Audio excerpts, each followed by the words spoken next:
Hi hello నమస్తే. నేను మీ కట్టా కార్తీక్. చంద్రబాబు నాయుడు, పవన్ కళ్యాణ్ మధ్య గ్యాప్ వచ్చింది. టీడీపీ, జనసేన విడిపోబోతున్నాయన్న ప్రచారం ఎన్నికలు అయిపోయినప్పటి నుంచి ఇప్పటికి దాదాపు 4, 5 సార్లుగా వైసీపీ సోషల్ మీడియా ద్వారా పెద్ద ఎత్తున ప్రచారం జరుగుతా ఉంది. ఎప్పటికప్పుడు వీళ్ళు మేము కలిసే ఉన్నాం, మేము బాగున్నాం, మా మధ్య ఎలాంటి గ్యాప్ లేదని చెప్పేసి పదే వివరణ ఇచ్చుకోవాల్సిన పరిస్థితులు పడతా ఉన్నాయి. మొన్న చంద్రబాబు నాయుడు, పవన్ కళ్యాణ్ ఢిల్లీ వెళ్ళినప్పుడు కూడా వీళ్ళ మధ్య గ్యాప్ ఏర్పడిందని, ఢిల్లీలో పంచాయతీ జరుగుతుందని, మోడీ దగ్గర పంచాయతీ కోసం వీళ్ళిద్దరూ వెళ్లారనేటువంటి ప్రచారం కూడా చాలా పెద్ద ఎత్తున జరిగింది. ఇంతకీ ఈ ప్రచారం వెనకాల ఉన్నటువంటి కారణాలేంటి? ఈ ప్రచారం వల్ల లబ్ధి ఆశిస్తున్నదేంటి? ఇవన్నీ కూడా మాట్లాడుకునే ప్రయత్నం చేద్దాం. మనతో ఉన్నారు ప్రముఖ విశ్లేషకులు డివి శ్రీనివాస్ గారు. సార్ నమస్కారం. నమస్తే. సార్, చంద్రబాబు నాయుడు గారు, పవన్ కళ్యాణ్ మధ్య చాలా గ్యాప్స్ వచ్చాయట. మొన్న ఢిల్లీలో మోడీ గారు కలిపారంట. ఏంటి అసలు ఈ వార్తల వెనకాల ఉన్న ఉద్దేశాలేంటి? తాటాకులు కడతారు అంటారు. హ్మ్. ఆ? తాటాకులు బాగా కట్టాడు, తాటాకులు బాగా కట్టాడు అంటే ఇవేనా తాటాకులు? ఎందుకంటే పవన్ కళ్యాణ్ ఇప్పుడు కాదు, చాలా రోజుల క్రితమే మరో 15 ఏళ్ళు మమ్మల్ని ఎవరు విడదీయలేరు అన్న. నిజానికి ఆ మాట 1, 4 సార్లు చెప్పుకోవాల్సి రావడం బాధాకరం కదా సార్ ఎవరికైనా. మరో 15 ఏళ్ళు ఈ కూటమి ఉంటుంది, ఇంకో 10 ఏళ్ళు ఈయనే ముఖ్యమంత్రిగా ఉంటారని నిన్న కూడా అన్నా. ఆ. ఏది నిన్న శాసనసభ్యుల క్రీడా పోటీలు వాటి పైన మాట్లాడుతూ చంద్రబాబు నాయకత్వంలో పనిచేయడం గర్వకారణం అన్నాడు. చంద్రబాబు దగ్గర నేర్చుకోవాల్సింది చాలా ఉందన్నాడు. ఉమ్. ఇవాళ చంద్రబాబుకి ఒక బ్రాండ్ అంబాసిడర్గా పవన్ కళ్యాణ్ మారారు. ఉమ్. అంటే ఆంధ్రప్రదేశ్కి బ్రాండ్ అంబాసిడర్గా చంద్రబాబు అయితే చంద్రబాబుకి బ్రాండ్ అంబాసిడర్గా పవన్ కళ్యాణ్. ఆ. కూటమిలో ఉంటాయి, అలకలు ఉంటాయి, చిన్న చిన్న ఏవో జరుగుతుంటాయి. అదొక కుటుంబం. ఉమ్. మా కుటుంబంలో ఉన్నాయి, మేమే పరిష్కరించుకుంటాం అంటూ ఆయన చాలా ఇదిగా మాట్లాడాడు గతంలో కూడా. ఎవరు? పవన్ కళ్యాణ్. అంటే మరో 15 ఏళ్ళు జగన్మోహన్ రెడ్డికి ఇంకా ఆశలు లేనట్టే. మరి ఎందుకు పదే ప్రచారం వెనకాల కారణాలు ఏంటి? అంటే 2039 దాకా జగన్మోహన్ రెడ్డికి అసలు ఇక భవిష్యత్తే లేదు, ఈ 15 ఏళ్ళు లెక్క చూసుకుంటే. ఉమ్. అంటే ఏంటి, ఈ 15 ఏళ్ళు ఆయన పార్టీని నడపగలడా? ఉమ్. వాళ్ళు కలిసి ఉంటే నా ఆటలు సాగవని వాళ్ళని ఏదో రకంగా విడగొట్టాలన్న కుట్రలు, లేకపోతే దానికి తగ్గ ప్రచారాలు కనపడుతున్నాయి మనకి. ఉమ్. కలెక్టర్ జానకి అని ఎప్పుడో పాత సినిమా ఒకటి ఉంటుంది. ఉమ్. నాగభూషణం, జగ్గయ్య, జమున ఉంటారు. ఉమ్. ఏంటి, అక్కడ జగ్గయ్య, జమున హీరో హీరోయిన్లు ఏదో గుళ్ళో కలుస్తారు. ఉమ్. కలిసిన వెంటనే ఈ రాజ్బాబు, నాగభూషణం ఇక పుకార్లు పుట్టిస్తారు. ఏంటి, వాళ్ళు కలిశారు, పెళ్లి చేసుకున్నారు, జంప్ వెళ్ళిపోయారు, ఇట చిలవలు పలవలుగా పుట్టిస్తూ ఉంటారు. అంటే ఈ పుకార్లు, ఈ వదంతులు, ఈ పుట్టించటం మనం. నాగబాబు ఏదో ఒక మాట అన్నాడు, దాన్ని అడ్డం పెట్టుకుని మళ్ళీ పుట్టించి పారేశారు మొన్న పిఠాపురంలో. అవును. లేకపోతే పవన్ కళ్యాణ్ ఒక మాట అన్నాడు, నిలబెట్టింది నేనే తెలుగుదేశానని, మళ్ళా దానికేమో పుట్టించి పారేశారు. వాళ్ళకి తెలుసు ఏది వీళ్ళ యొక్క ఆటలు, వీళ్ళ యొక్క కుట్రలు. కాకపోతే ఇలాంటి వదంతులు, పుకార్ల వల్ల వాళ్ళ బలం పెరుగుతుంది, ఉమ్. వాళ్ళ ఐక్యత పెరుగుతుంది. ఆ విషయం ఇది తెలుసుకోవటంలా. ఏది, ఒరే నాయన, మనం వాళ్ళని విడగొట్టాలని చూడొద్దు, విడగొట్టాలని మనం చూసిన కొద్దీ వాళ్ళు బలపడుతున్నారు, ఇంకా గట్టిగా వాటేసుకుంటున్నారు.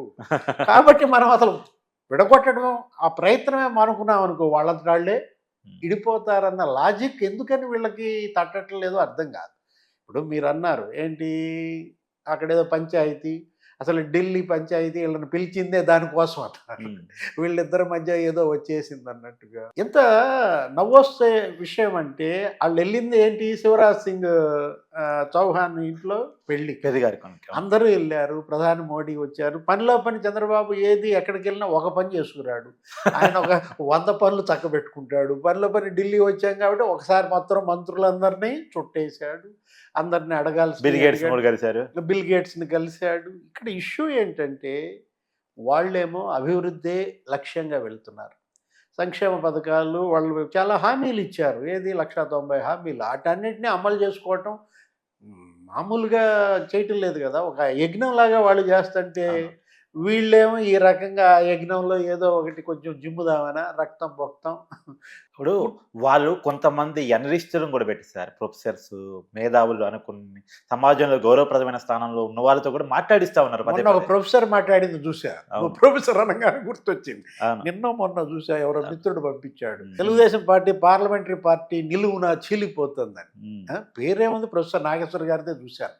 ఏది తెలుగుదేశం పార్టీ పార్లమెంటరీ పార్టీ నిలువున చీలిపోతుంది. 10 మంది ఎంపీలు బీజేపీతో టచ్లో ఉన్నారు. మోడీ వాళ్ళని కమ్మేస్తున్నాడు. ఏదో రకరకాలుగా ఇప్పుడు అది చెప్పేవాళ్ళు చెప్పినా వినే వాళ్ళకి కొంత ఇది ఉంటుంది. ఇవాళ ప్రజలందరూ చైతన్యవంతులయ్యారు. క్రెడిబిలిటీ ఉన్న వాళ్ళంతా మరి ఎందుకు అలా? అంటే ఇది ఒక చావు వచ్చింది. ఇప్పుడు రీచ్ కోసం నేను రకరకాలుగా మాట్లాడుతున్నా అనమాట. ఏది మన వీడియోలు ప్రజల్లోకి వెళ్ళడం కోసం ఆ థంబ్‌నెయిల్స్ అంటే కొంతమంది ఏదో రకంగా సార్ పెడుతుంటారు. థంబ్‌నెయిల్స్ అంటే అది పెట్టేది ఎస్సీ వాళ్ళు సార్. వాళ్ళకున్న ఎడ్యుకేషన్ స్థాయి కొంత తక్కువ ఉంటది జనరల్‌గా కూడా. అది ఓకే. అంటే కానీ మాట్లాడే వాళ్ళు మేధావులు కదా! పొరపాటు థంబ్‌నెయిల్స్ పెట్టడం అది టెక్నికల్‌గా చిన్నపిల్లలు వాళ్ళకి తెలియకపోవడం ఆ! అనుకోవచ్చు. ఇక్కడ ఇష్యూ ఏంటి?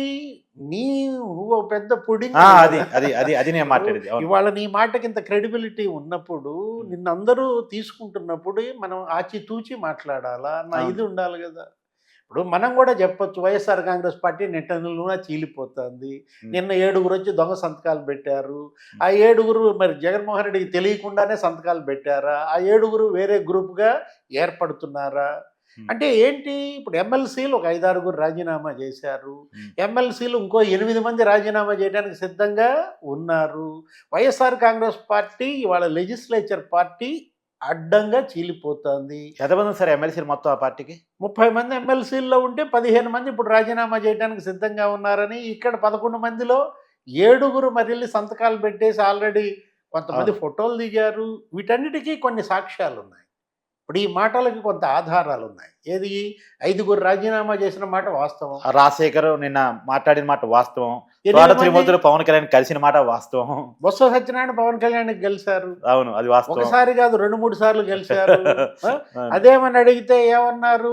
ఎదురు పడితే వాటేసుకుంటే తప్ప అని కానీ అంటున్నారు. నాకు ఇదే డౌట్ సార్ ఇది.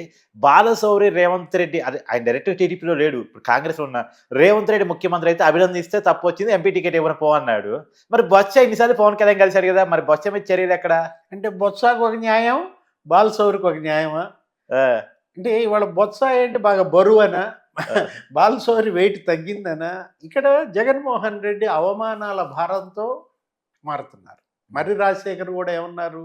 నేను పల్నాడు జిల్లా పార్టీ అధ్యక్షుడిగా పనిచేశాను. చిలకలూరుపేటలో ఎమ్మెల్యేగా చేశాడు. 2, 3 సార్లు ఓడిపోయాడు. అట్లాంటిది నన్ను దారుణంగా అవమానించారు. కనీసం ఇన్ఛార్జ్ ఇచ్చేటప్పుడు నాకు చెప్పకుండా ఇవ్వడం. ఆమె అక్కడ ఓడిపోయింది. ఓడిపోయినామని మళ్ళీ తీసుకొచ్చి ఇక్కడ ఇన్ఛార్జిగా పెట్టడం. అంటే ఎలాంటి అవమానాలు వాళ్ళు ఎదుర్కొన్నారు. వీళ్ళు బయటకొచ్చారు. ఏది మాగుంట శ్రీనివాసులు రెడ్డి ఆ రోజు ఢిల్లీ పార్లమెంట్ ఆఫీస్‌లో మెట్లెక్కుతుంటే విష్ చేశాడు జగన్మోహన్ రెడ్డిని. కనీసం అతని వైపు చూడకుండా పైకి మెట్లెక్కుతూ వెళ్ళిపోయాడు సీఎంగా జగన్మోహన్ రెడ్డి. దారుణ పరాభవం. ఏది అది రాజకీయ కుటుంబం. నెల్లూరు, ప్రకాశం జిల్లాలో మాగుంట కుటుంబానికి ఉన్న బలం మామూలు బలం కాదు. అవును. బాలశౌరిని అవమానించారు. ఇందాక మీరు చెప్పారు. ఏది రేవంత్ రెడ్డి ఎంపీలందరికి ఒక ఎంపీ సీఎం కావడం ఏంటి? తోటి ఎంపీలకు పార్టీ ఇస్తే వీళ్ళు వెళ్ళడం ఏంటి? అవును. పోయి ఆ రేవంత్ దగ్గర బీఫామ్ తీసుకోమని అనడం ఏంటి? ఎంత అహంకారం కాకపోతే. అవును. ప్రతి ఒక్కళ్ళు అంతే. ఇప్పుడు శ్రీకృష్ణదేవరాయలను అవమానించాడు. నర్సరావుపేట ఎంపీగా. ఇవాళ జగన్ ఎవరైతే అవమానించాడో, ఎల్లగొట్టాడో వాళ్ళందరికీ భవిష్యత్తు ఉంది. వాళ్ళందరూ ఇవాళ గెలిచేశారు. ఏది ఆదిమూలం ఎమ్మెల్యేగా గెలిచాడు. అవును. జయరాం ఎమ్మెల్యేగా గెలిచాడు. లేకపోతే ఈ వరుస పెట్టి మనం చెప్పుకున్న కోటంరెడ్డి శ్రీధర్ రెడ్డి అతన్ని ఎంత అవమానించాడు. అవును. ఆ పార్టీ నుంచి రాజీనామా చేసి టికెట్ పొందిన ప్రతి ఒక్కళ్ళు గెలిచారు సార్. వేమిరెడ్డి ప్రభాకర్ రెడ్డి అవును. ఇవాళ ఆయన ఎంపీగా గెలిచాడు. ఆమె ఎమ్మెల్యేగా గెలిచింది. ఎవరు? ప్రశాంతి. జగన్ వదిలేసిన వాళ్ళందరికీ ఉజ్వల భవిష్యత్. మంత్రులుగా కూడా ఉన్నారు కదా. జగన్ని అంటిపెట్టుకున్న వాళ్ళందరికీ అధోగతి కళ్ళ ముందు కనపడుతుంటే పార్టీ నిట్ట నిలువున చీలిపోవడానికి సిద్ధంగా ఉందంటే జనం నమ్ముతున్నారు. మరి ప్రొఫెసర్ నాగేశ్వర గారు ఏమన్నారు? తెలుగుదేశం పార్టీ ఎంపీలంతా బీజేపీతో టచ్లో ఉన్నారు. లేకపోతే మోడీ అది ఎలా సాధ్యం సార్? నిజంగా మాట్లాడడానికి కూడా బీజేపీ, టీడీపీ మిత్రపక్షాలుగా ఉన్నాయి. అది ఎలా సాధ్యం అని చెప్తారు? ఇంకా పోనీ వైసీపీతో టచ్లో ఉన్నారంటే ఏమన్నా ఆ యాంటీ పార్టీ కాబట్టి వాళ్ళు టచ్లో తీసుకొచ్చుకున్నారేమో, డబ్బులు కూడా ఏదో పెట్టి అనుకోవడానికి అలా స్కోప్ ఉంటుంది. బీజేపీ టచ్లో ఉంటుంది అసలు. అంటే వైసీపీ వాళ్ళంతా పారిపోతున్నారని అది టచ్లో ఉందని చెప్తే ఉన్న క్రెడిబిలిటీ పోద్దనుకుని చెప్పలేదేమో. అంటే ఇప్పుడు ఎందుకు వెళ్తారు? మోడీకిను బాబుకి మధ్య బంధం ఎలా ఉంది? అవును. అంటే మీ అంతర్గత కోరిక వెళ్ళాలని ఉందా? లేదు మీతో ఎవరన్నా ఆ మాటలు చెప్పిస్తున్నారా? ఇతరులు పంపిన స్క్రిప్ట్ మనం చదువుతున్నాం అనేది ఈ ఏమో మాటల ద్వారా. పోసానికి ఇష్టం లేదు చెప్తున్నాడు, మా స్క్రిప్ట్ పంపిస్తారని చెప్తున్నాడు మరి. అంటే కృష్ణమురళికి సజ్జల గారు స్క్రిప్ట్ పంపినట్టు ప్రొఫెసర్ నాగేశ్వర గారికి కూడా ఆయన స్క్రిప్ట్ మరి పంపుతున్నాడా? ఈయనే ప్రొఫెసర్ కదా సార్.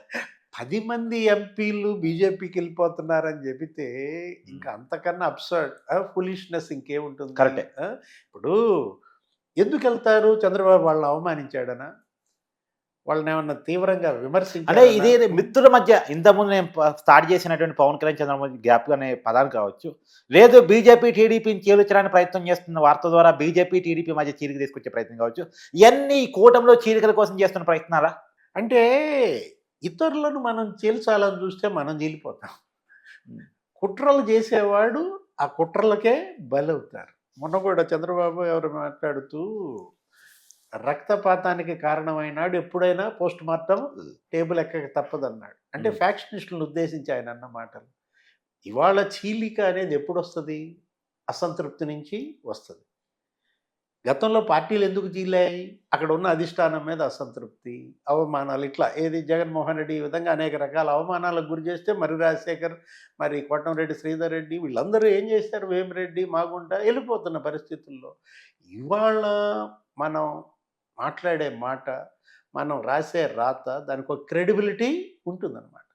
వీళ్ళు ఈ విధమైనటువంటి వ్యాఖ్యల ద్వారా ఉన్న క్రెడిబిలిటీ కోల్పోతారు. ఇప్పుడు కూటమిలో చిచ్చు పెట్టాలన్న వీళ్ళ ఆరాటం ప్రజలకు అర్థమవుతోంది. ప్రజలు దాన్ని ఒక నౌతాలుగా తీసుకుంటారన్నమాట. నిన్నే నాగబాబు ఏదో ఆవిర్భావ దినోత్సవంలో అన్నాడు, జగన్మోహన్ రెడ్డి ఒక హాస్యగాడిగా మారాడు, ఒక కమెడియన్గా మారాడు, ఒక జోకర్ అయ్యాడనో ఏదో అన్నాడు. అంటే ఇవే ఏది ఇలాంటి వ్యాఖ్యలే ఇవాళ జోకర్లుగా ప్రజల దృష్టిలో ఒక కమెడియన్లుగా మారుతాయి. Thank you sir.